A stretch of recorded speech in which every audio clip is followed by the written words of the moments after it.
High-ranking prep school in Weston is at the center of political firestorm tonight. The Sagemont schools are accused of having ties to the Chinese Communist Party. The state did not list the evidence against the schools. CBS News Miami's Joan Murray spoke to an international professor of law about whether the allegations will hold up in court.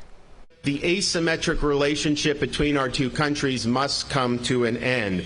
Governor DeSantis, who has said he wants to crack down on Chinese influence in Florida, first limiting land buying and stopping sensitive digital data from being stored there, is now focusing on learning.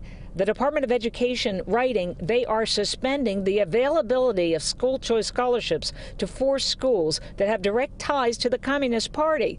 Lower and Upper Sagemont and their connections constitute an imminent threat to the health, safety, and welfare of these school students and the public. An example, and I think that will say it all.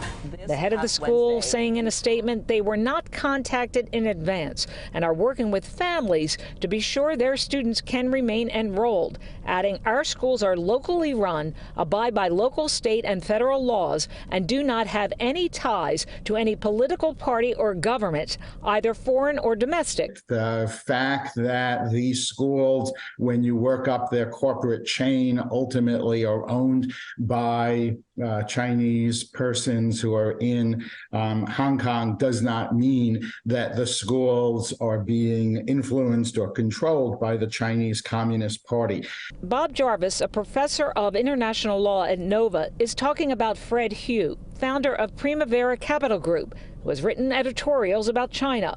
The Primavera Group is listed on the Sagemont website as having a controlling interest, but Jarvis said the state has not offered any evidence of Chinese influence. I'm sure the schools will challenge this once they've had a chance to review what has happened with their lawyers. And Professor Jarvis told me he believes Governor DeSantis is making this a political issue. His presidential campaign has been doing very, very badly. And so he is looking to make big moves, headline-grabbing moves, to try to re-energize who he sees as his voters.